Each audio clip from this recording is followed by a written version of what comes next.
And this is the challenge we face. How can you rebuild that trust if we only remain on reporting impeccable figures, which sometimes are not linked, are not make sense?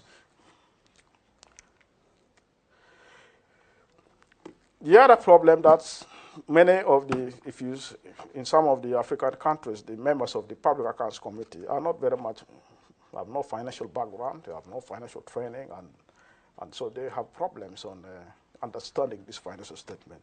Is there any way we can make the financial statement more simple and understandable? What are the key information the public wants from the public sector? I think there is a way to make them more relevant and more informative. There is a need to move away from the private sector approach, where you have a one-fit solution, that you have, the primary financial statement under IFSABs, or even IFRS, statement of financial performance, statement of financial position, the cash flow statement, the statement of changes in equity, then the accounting policies and disclosure notes. But when you look at this, are these really relevant for the public? It's a good starting point, but I think it's important to tailor them and embrace the public sector. The public sector is about aggregate physical discipline, strategic allocation of resources, and efficiency in the service delivery. That's what people want. It should be simple. What are the sustainable issues? There is another huge problem about consolidation, preparing consolidated financial statements in the public sector. And I have come across this thing many times. I had it in Uganda, and people who don't understand consolidated financial statements. Recently, I was in another country on IMF mission, and to define what are consolidated accounts of a government is a big problem. There's now a move towards devolution, where you have subnational governments taking a key role in the development of a country rather than the central government. So should the consolidated financial statement be based on the central government and then leave out the subnational government? According to the IFSABs, the 6, consolidation takes place when you have a controlling entity and control entities. And the definition is very narrow. Now, when you go to countries where there's a high level of decentralization, where you have subnational governments, these subnational governments have their own councils, and the councils work like the national parliament. They have their own ministers, they have their own cabinet. So resources flow from the central government to the subnational governments. So then they say, okay, in that sense, we are not under the control of the central government. We make our own decisions on how to use this money. So can you then prepare consolidated accounts? Does it make sense? So I found the UK model where they use the whole of government accounts in order to overcome this issue of consolidation, defining control and controlling entities.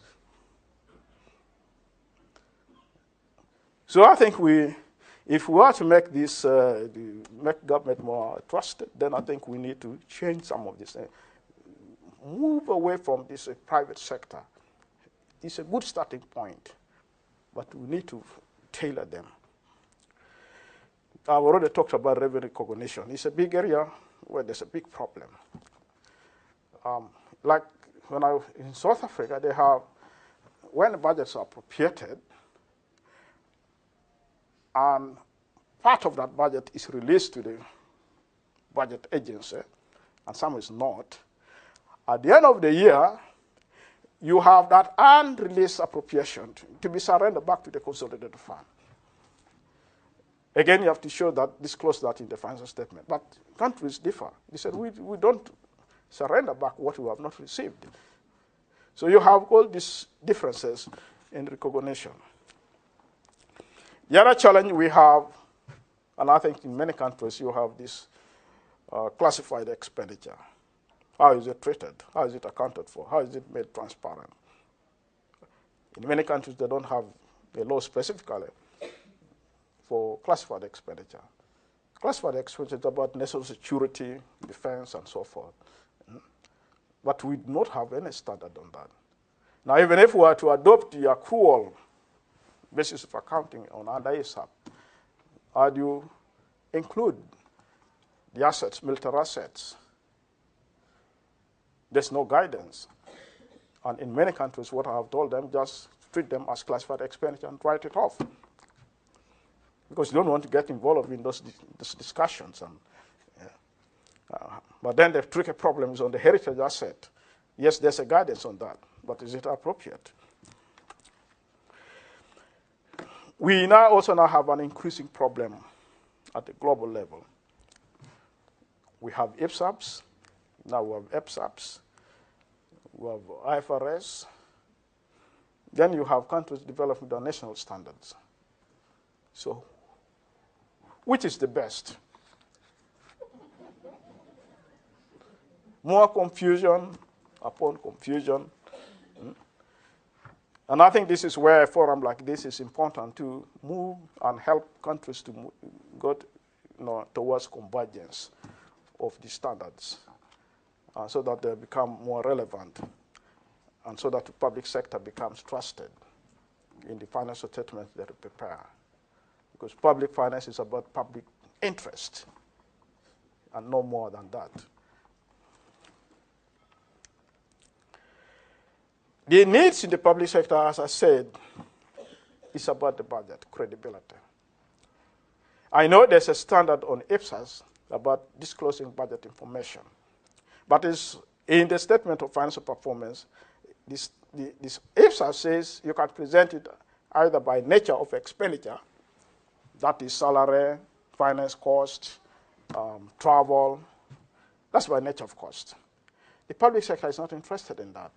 Where they are implementing program-based budgeting, they want to see how much money was allocated for this program on HIV, how much was on infrastructure, how much was on health, how much on education, and what is the actual outcome.